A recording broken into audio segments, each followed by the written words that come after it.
morning all of you.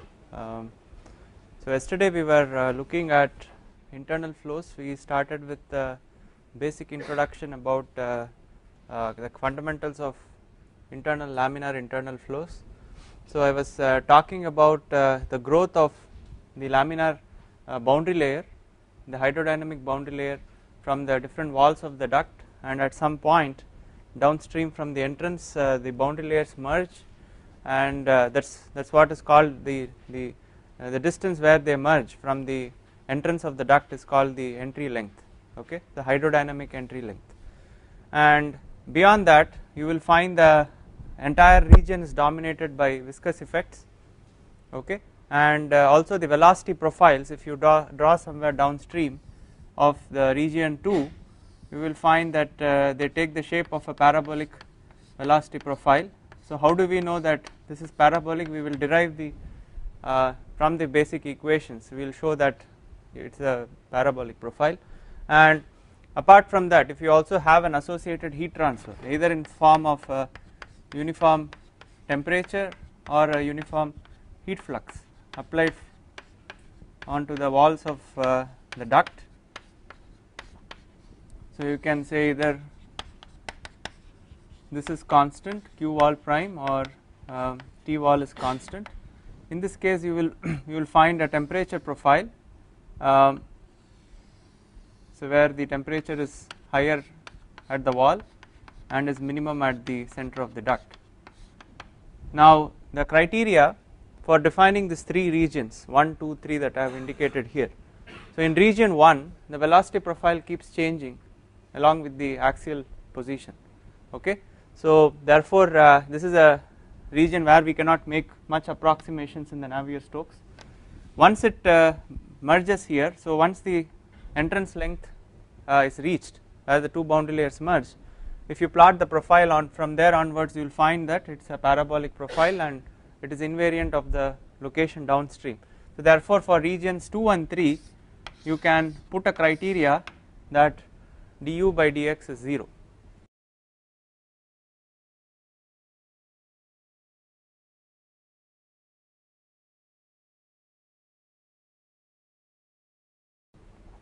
That means the profiles are invariant of position downstream, and this region is called as hydrodynamically fully developed region,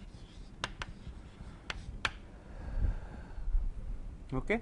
And when it comes to the temperature profiles, however, as you can see that when you apply a uniform heat flux or a wall temperature, you keep on supplying energy, and therefore the wall temperature keeps changing, keeps increasing along with the location. Simultaneously the fluid which is receiving heat from the wall also keeps increasing in its temperature profile. Therefore you cannot put a similar criteria saying that dt by dx is 0, because dt by dx will keep on changing because of continuous heat addition. Therefore we have to look at a non-dimensional temperature theta, which when defined in this particular fashion, T minus T wall by T mean minus T wall. So here, unlike the external flows where you use the free stream temperature as the reference, we have to use a new reference temperature which we call as a mean temperature or bulk temperature or the mixing cup temperature, and we define the mean temperature. We derived this yesterday based on that if you replace a non-uniform temperature with a constant or a uniform temperature which we call as T mean, so the enthalpy of this and this should be the same, okay, because this is a flow process. So therefore we talk in terms of enthalpy rather than internal energy. So for that condition you get an expression for the mean temperature or bulk temperature, which is nothing but mass weighted average temperature. You see this is the temperature and this is the mass. So you are giving a mass weighted average at different locations radially, and then you are summing or integrating them together, okay. So this is how you define a mean temperature, and therefore condition on theta, okay.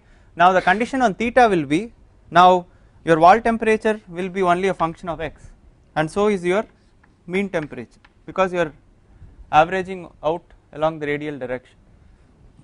So therefore if you look at the numerator, So this T minus T wall will have a certain variation along x which is exactly similar to the variation of T mean minus T wall. So therefore your theta as a whole does not have any variation with respect to x, okay. So therefore theta will be only a function of r, right. So therefore we can put a condition that if it has to be thermally fully developed, then d theta by dx should be 0. So that means theta should be only a function of r, okay. So therefore if you plot the non-dimensional temperature profile, it will look very similar to your velocity profile. So where it will go 0 at the wall and you get some kind of a profile like this, and this will remain invariant along the axial location, okay.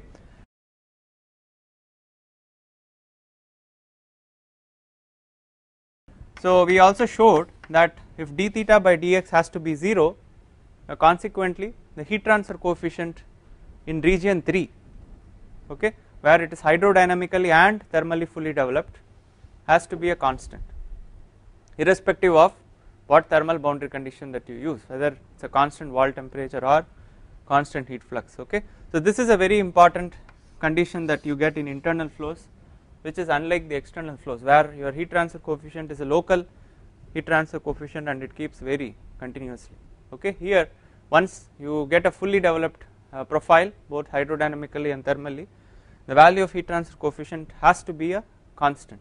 So we will have to see now what is this constant value, and it depends on the boundary condition, okay. So the next couple of lectures we will focus on only the region 3, which is the simplest region to start with, where you can make approximations with respect to the velocity as well as the temperature profiles, and we can derive the expression for it is just a value, constant value for the two different boundary conditions, one for the constant wall flux, the other for constant wall temperature.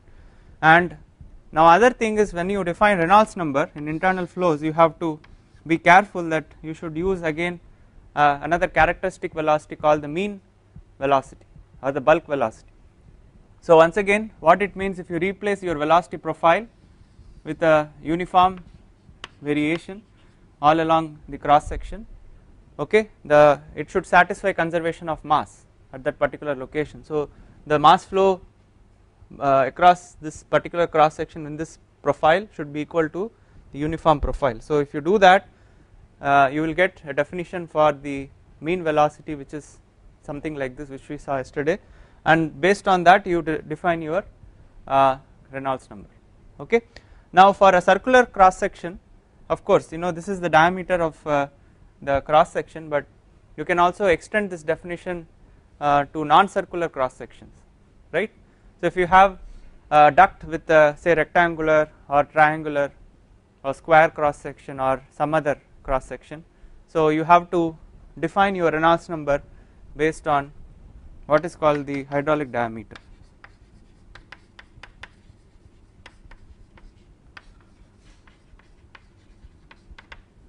So you use hydraulic diameter, which is defined as 4 times area by perimeter, okay. So if you have a rectangular cross section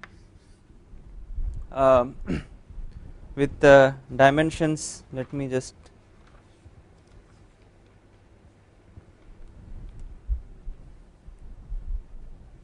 so if I just tell you that this is your A and this is your B, okay.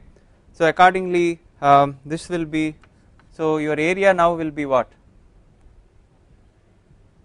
this will be 4 times AB divided by 2 times A plus B, right.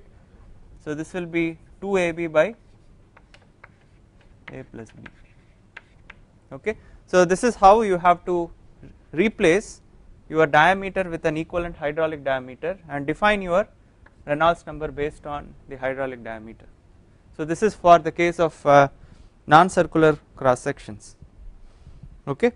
So now with sufficient understanding also we have classified the different regimes, whether it is a laminar or a turbulent, depending on the value of Reynolds number below a certain critical Reynolds number. Critical Reynolds number generally is about 2300. So below this value it is generally classified as laminar flows, and above this is generally considered as transition or turbulent, although this value may vary.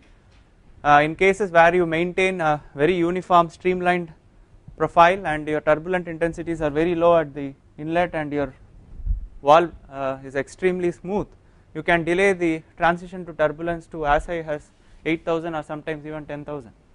Okay, experimentally it has been shown that you can delay the transition. Okay, but this is a generic thumb rule.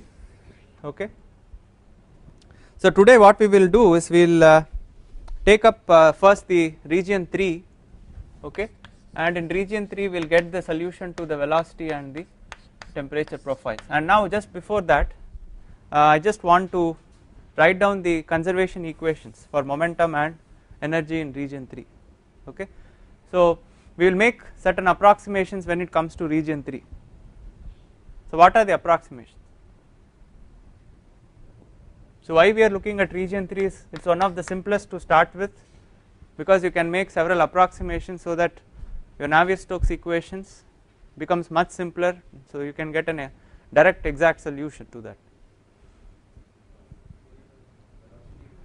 So directly you found du by dx is equal to 0, therefore your velocity is a function of,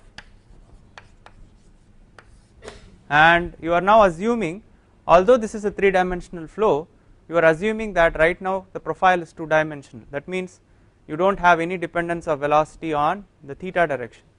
So strictly speaking you have to write down the Navier-Stokes equation in the cylindrical coordinate system, because this is a duct with a circular cross section. Okay, so but you are neglecting the variation of velocity and temperature with the third direction, and also you are neglecting the variation with respect to the x direction, so it is a function of only r. Okay, and once you reach the fully developed condition, therefore in region 3 all your inertial terms get knocked off, because du by dx is 0, okay, and v velocity is 0, correct. There is no v velocity, there is only axial velocity, there is no radial velocity, there is no azimuthal velocity, so the inertial terms all disappear. Okay, so there is no, so you have your x momentum, r momentum, theta momentum. So r momentum and theta momentum are not there right now, only x momentum will be there, and in x momentum on the left hand side you have du by dx 0, vr 0, v theta 0, so your entire inertial terms disappear. So only you have your diffusion terms and your pressure gradient term. Okay, so therefore for this case your I will say vr and v theta, these are 0, and also variation, so this anyway I have said that u is a function of r only. Okay, so therefore the momentum will be only x momentum, so you have minus 1 by rho dp by dx, this is your pressure gradient term on the right hand side, plus you have your diffusion term. Once again in the diffusion terms the variation, since your du by dx is 0, so your d square u by dx square will be 0, also the variation with the theta direction is also not there, therefore your d square u by d theta square is also 0. Okay, so the only term, what is the only term then which has to be included with respect to r? Okay, the diffusion term due to the gradient with respect to r, right. So that will be in the cylindrical system nu into 1 by r d by dr into r du by dr, right. So this is all in cylindrical system, this is not Cartesian. In Cartesian you do not have 1 by r, so if you write the Laplacian operator in cylindrical coordinate system you will get 1 by r d by dr into r. Okay, and the shear stress in the radial direction is du by mu into du by dr. Okay, so that mu divided by rho is your kinematic viscosity here, so this should be equal to 0. So this is a big approximation. Okay, so that is why it is much simpler to look at region 3, because you are not including any of the inertial terms. Okay, only pressure gradient term balances your viscous forces. Okay, so this is the very significant terms which are important in internal flows. In external flows for flat plate you can say that dp by dx is 0 because your free stream velocity is invariant of x, but here you have only these two terms and they have to balance each other. So you cannot say simply that dp by dx is 0. In fact, the pressure gradient is driving the flow here. Okay, so that is why internal flows are pressure driven flows. Okay, so therefore they incur a considerable pressure drop to drive flow internally, whereas external flows, even if you use a fan or a blower for convection, so you do not have any pressure drop or very negligible, whereas in internal flows pressure drop is a very important parameter because to drive the flow you need a pressure drop. Okay, so let us write down the energy equation.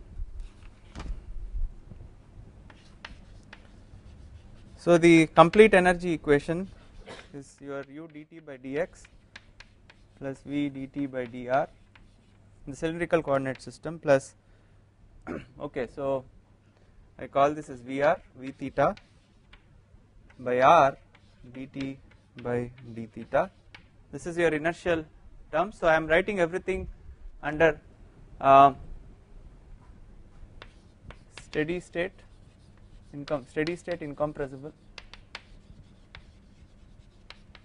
These are the other approximations, incompressible flow. So this should be equal to the diffusion terms, that is 1 by r d by dr into r into k dt by dr. This is your diffusion term along the radial coordinate. So you have 1 by r d by dr r into qr, qr is k into dt by dr, okay, plus you have d by dx of k dt by dx plus 1 by r square d by d theta into k into dt by d theta.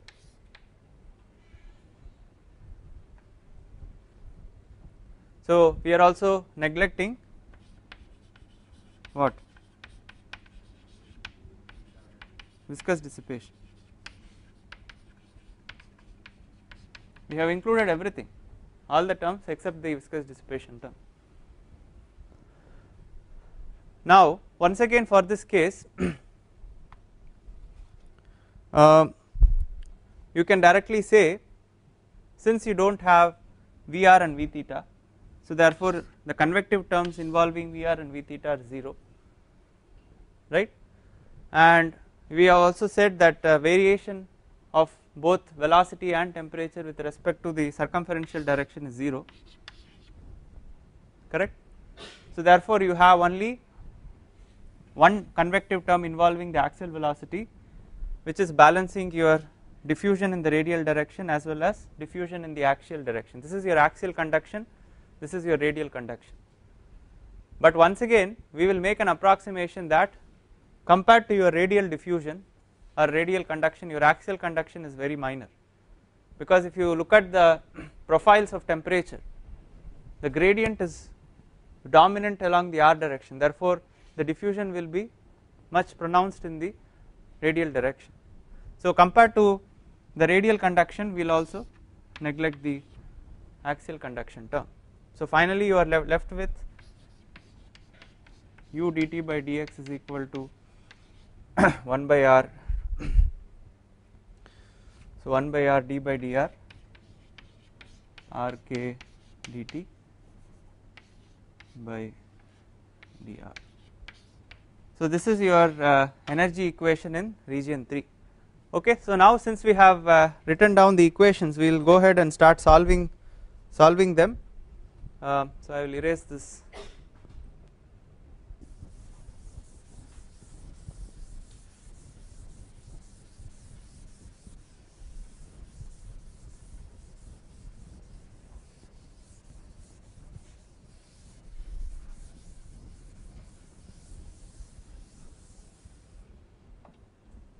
Okay, so let us call this as equation number 1, and let us start with the momentum solution first.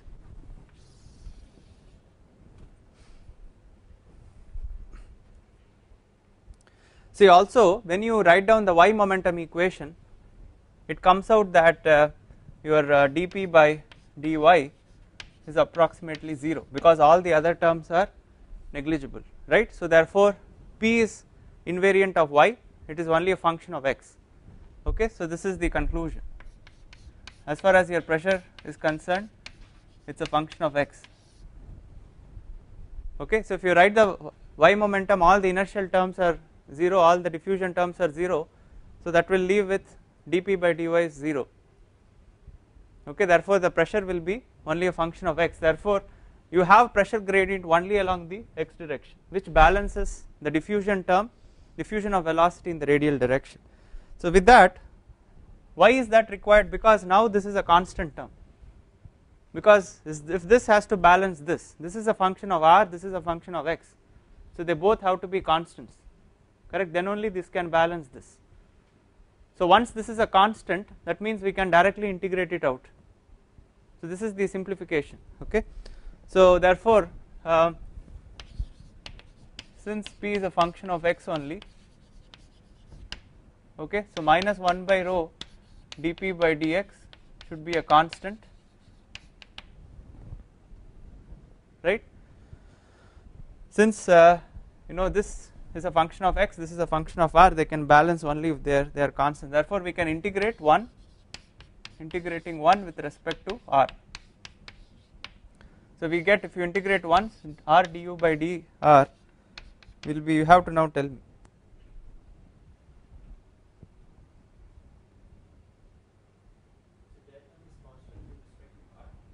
Which one?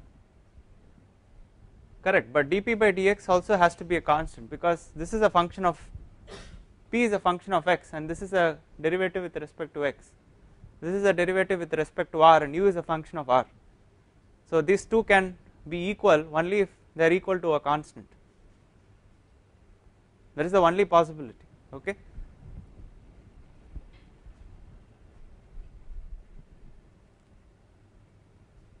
so this will be nu by rho, rho cancels, this will be 1 by nu dp by dx. So therefore I can replace the partial derivative with an ordinary differential, because u is a function of only r and p is a function of x here.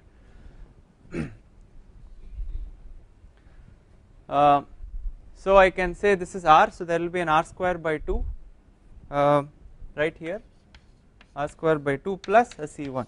Okay. So now if I integrate it again, this will be 1 by nu, so my r cancels here, so this will be dp by dx, which is a constant, and if I integrate it again, this will become r square by 4 plus, this is C1 by r, if I integrate that, that will be C1 ln of r plus C2. Okay, so this is my solution. Now I have to find the constants C1 and C2. How do I find the constants? Boundary conditions. Okay, so what are the boundary conditions? So u at r equal to r naught. So what is u at r equal to r naught? If r goes to r naught, 0. And what is the other boundary condition? In the case of external flows, we can give a boundary condition where your u going to very large y to infinity, then your u becomes u infinity, whereas here you do not have anything like that. Exactly. So at r equal to 0, u should be finite.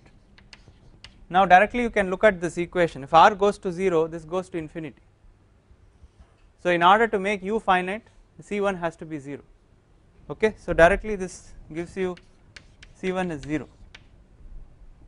So you can use u at r equal to r naught equal to 0 to calculate C2, and if you do that, your final velocity profile comes out as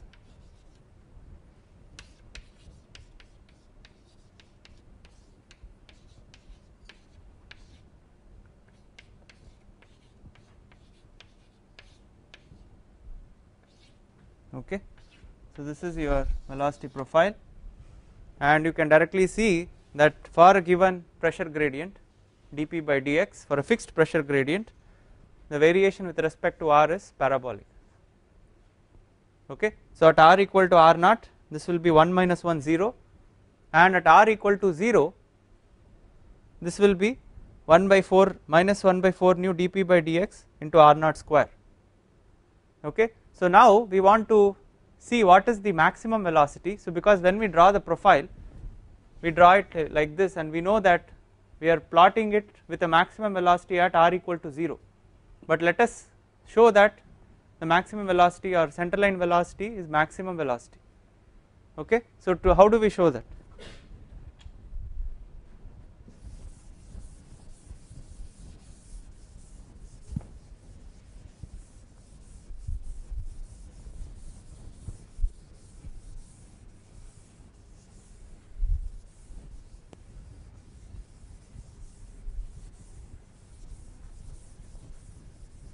How do we show the location of maximum velocity?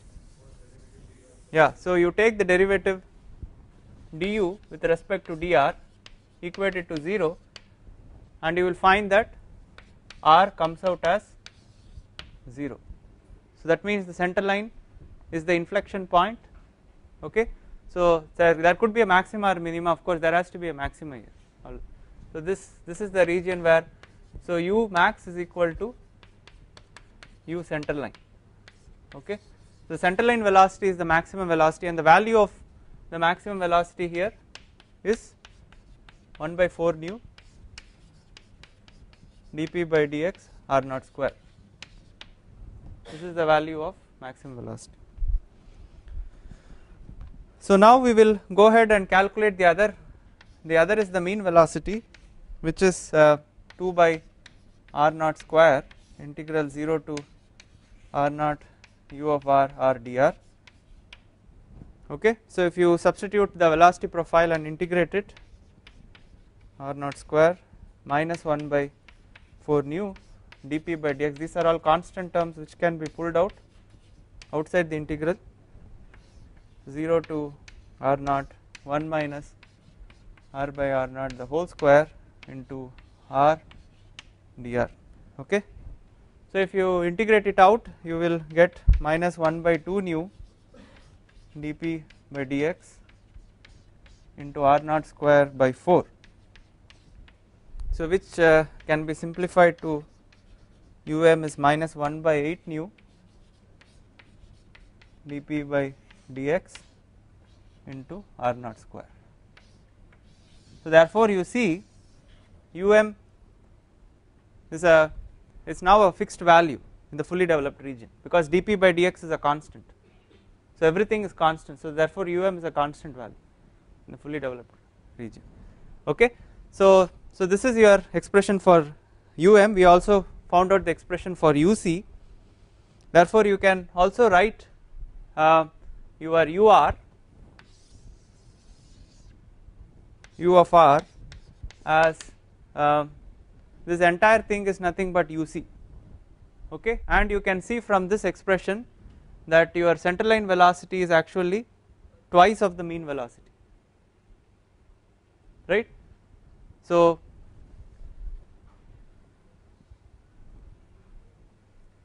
therefore you can express your u as twice of um into 1 minus r by r naught the whole square, which is also u center line 1 minus r by r naught the whole square. Okay, so this is how your general velocity profile is written as a variation in terms of r. Is it clear?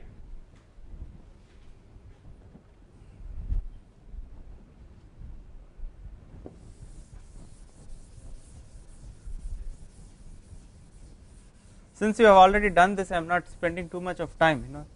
You can just go and look into any fluid mechanics textbook and you will find the derivation. So any questions so far? So you can clearly see that at center line you have r equal to r naught, you have your center line, and from there you have a parabolic velocity profile distribution.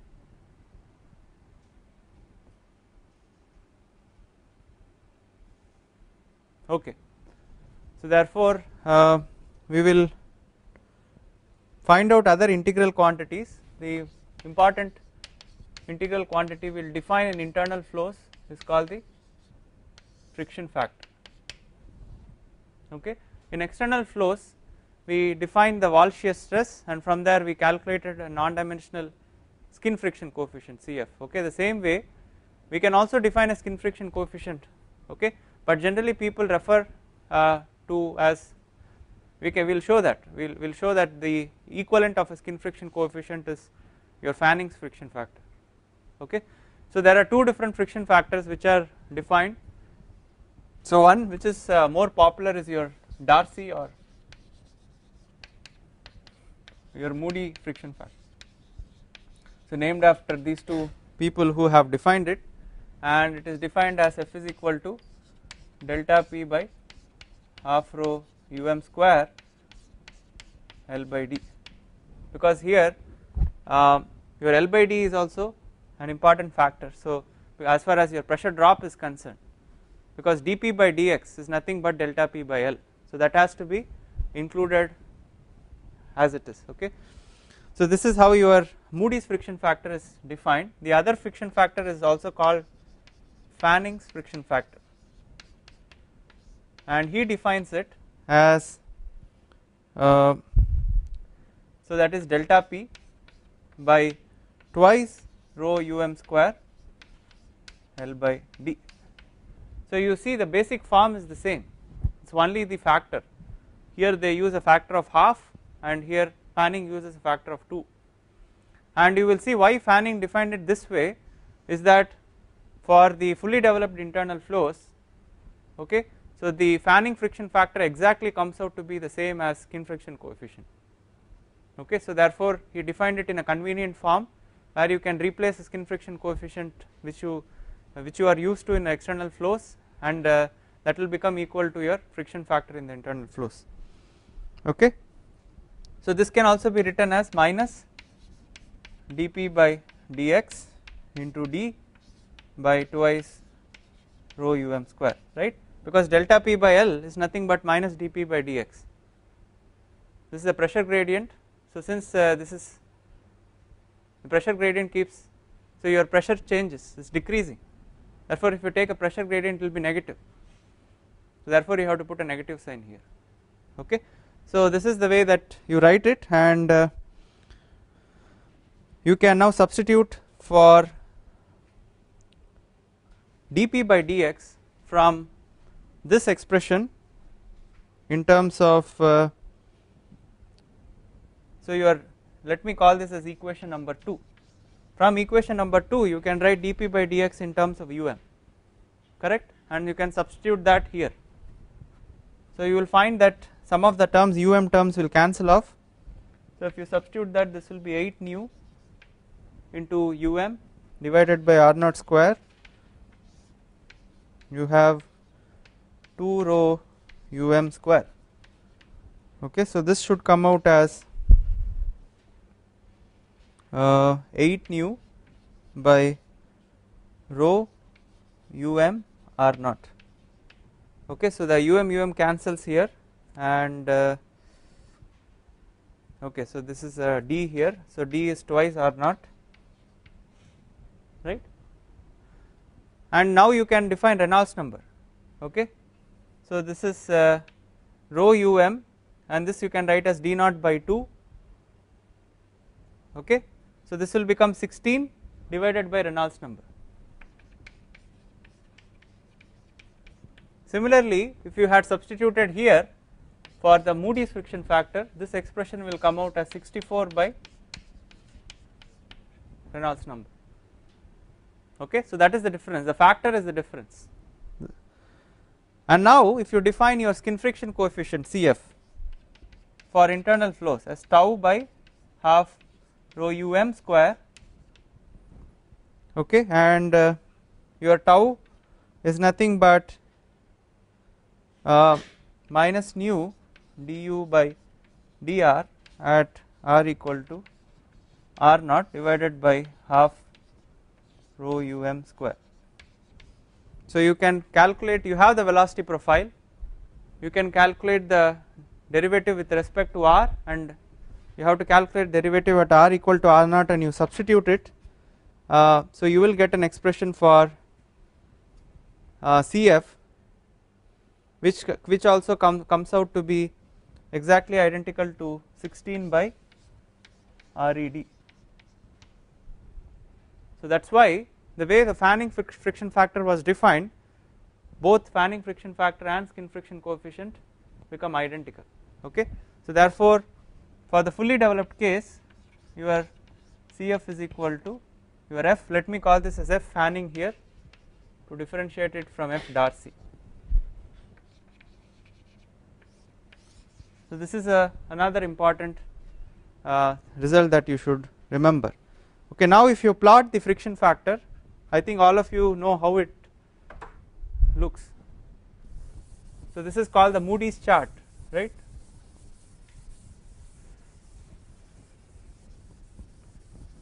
I hope all of you remember the Moody's chart in fluid mechanics. That is in internal flows, that is the single most important thing that you might have learnt. Okay, if you plot F as a function of Red. Okay, now remember if you plot on a log scale, now this is a hyperbola, right? You have F, say F Darcy, F into Red is equal to 64, that is a rectangular hyperbola. So if you plot on a log scale, this becomes linear. Okay, so on a log scale, if you plot a log scale, so this will look, so with your increasing Reynolds number the friction factor comes down, right. So this is your relationship, F is equal to 64 by Red, and this is valid for certain Reynolds number till what, critical Reynolds number, you can say 2300. So once critical Reynolds number exceeds, the flow becomes turbulent and the variation will not be as straightforward as this, it becomes completely different, and in the turbulent region you will find it is not a single line but you will have multiple lines like this. Okay. So what these multiple lines indicate is the friction factor is not only a function of Reynolds number but it is also a function of the roughness. Okay, so you plot what is called non-dimensional roughness, that is roughness height divided by the diameter of the tube. So with increasing roughness your friction factor increases, so this is completely turbulent, whereas in the laminar flow you find a very linearly decreasing profile if you plot it on a log scale. So this is called the Darcy or Moody chart, from which you can pick up for a corresponding value of Reynolds number what is the exact value of the friction factor. Okay, I think all of you are familiar with this. In the case of non-circular ducts, okay, this is valid for a circular duct. Okay, if you go to non-circular ducts,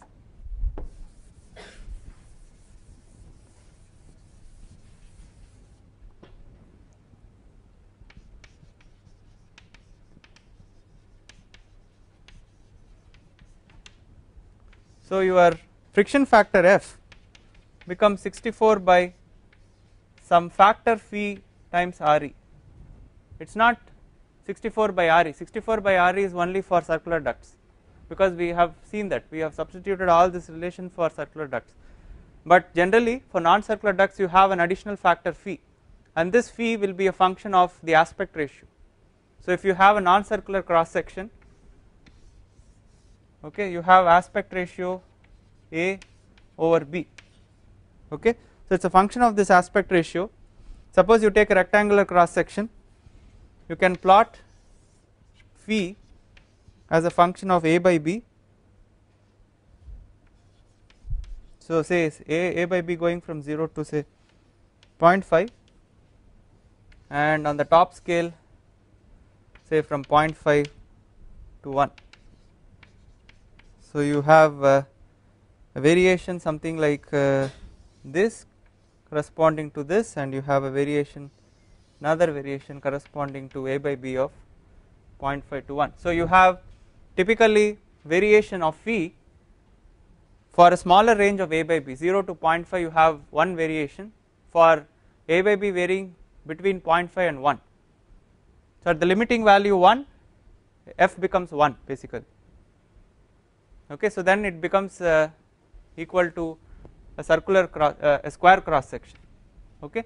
So then you have the value of phi at somewhat approaching to 1 when your A by B approaches 1, okay. So therefore you have to know this factor, and then you have to plug it for a non-circular cross section with a different aspect ratio, and that will give you the corresponding friction factor. So anyway, these are some additional details which you can find in textbooks. So next what we are going to do is take the heat transfer problem, so very quickly in another 5-10 minutes, and see how we can find the temperature profiles in the thermally fully developed region, okay. Now we know how the velocity profile looks.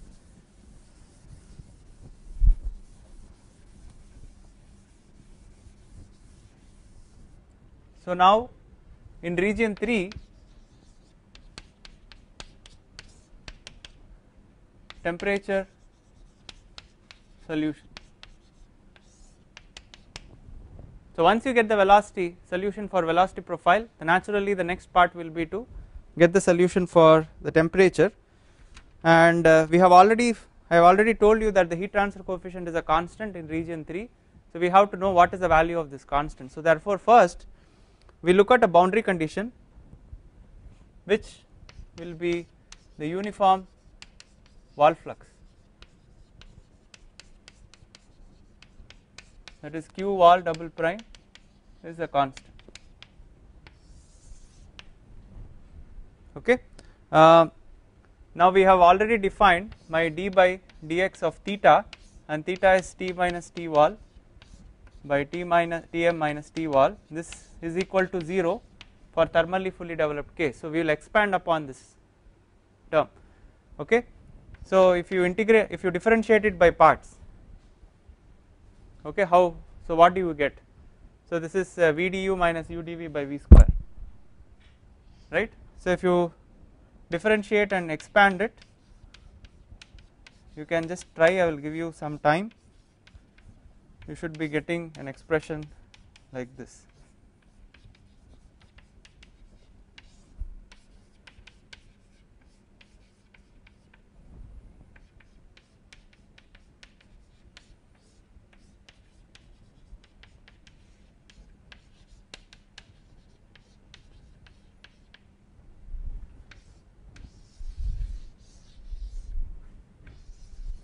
So all of you please try expanding this differential here.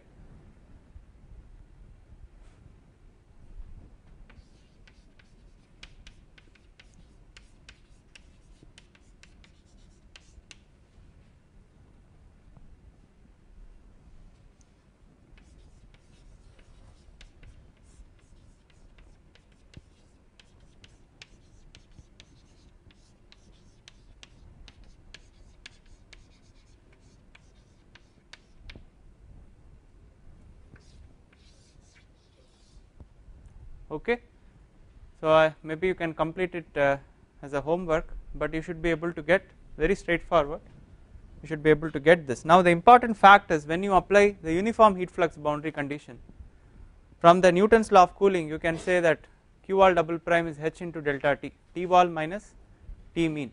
So since your wall flux is uniform, therefore dq by dx will be 0, right. There is no variation with respect to x, and therefore this will give that dt wall by dx should be equal to dt mean by dx. Very important conclusion, because coming from the fact that you have a uniform heat flux. So therefore if you look at the profiles,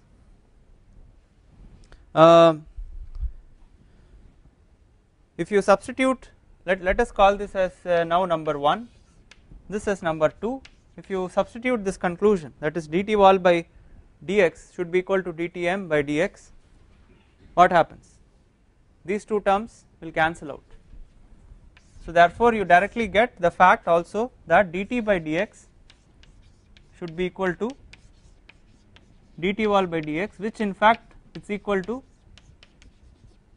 dtm by dx. Okay. So the slopes of all the three profile, like your any temperature at any location, radial location, your wall temperature and your mean temperature, they are identical, and it can be true only. So how should the profile look? If you plot your temperature on the y axis and x, if I want to show temperature at any radial location, wall temperature and mean temperature, and if the slopes have to be the same, it has to be exactly parallel, all the three have to be parallel, and in fact we will see that this has to be just linear.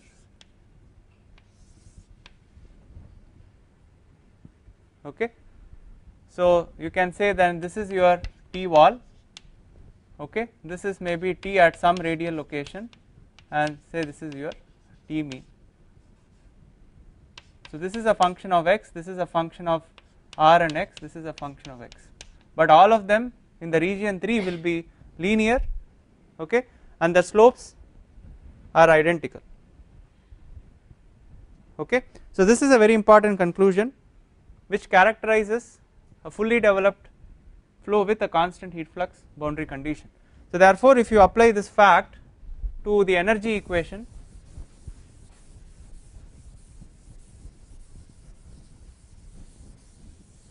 okay, so what was the energy equation that we had written?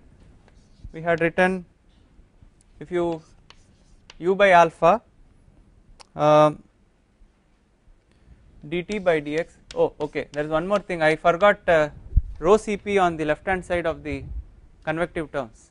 In the when you wrote the energy equation, there should be rho Cp, okay, on the right hand side you have k, okay, so I am taking rho Cp by k, which is 1 by alpha dt by dx should be equal to 1 by r d by dr r dt by dr. Now the fact I am going to use here is my dt by dx is exactly identical to dtm by dx, so these are all just a constant, okay. So this can be true only if they are all constant, because t is a function of both r and x. If this slope has to be equal to this and this has to be equal to x, dt wall by dx, the slope has to be a constant value, and therefore it is a linear variation, okay. So this is an important fact, you can just replace this as dt mean by dx, now this is a constant.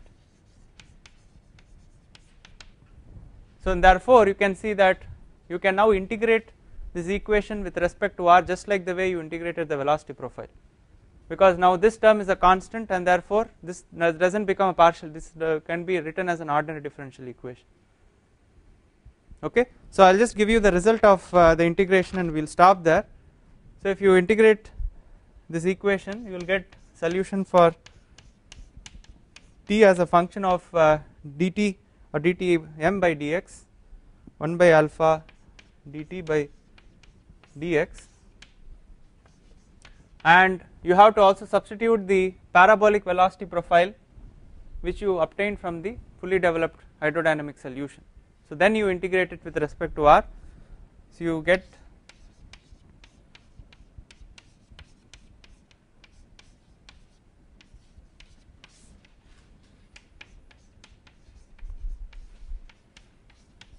so this is your temperature profile. So we will stop here for today. So tomorrow we will continue from here, apply the boundary conditions and calculate the constants, and also similar to calculating integral quantities for velocity like skin friction coefficient and friction factor, we will calculate the heat flux, and the heat flux anyway is a constant, we will calculate the heat transfer coefficient, and we will know what exactly the constant value is.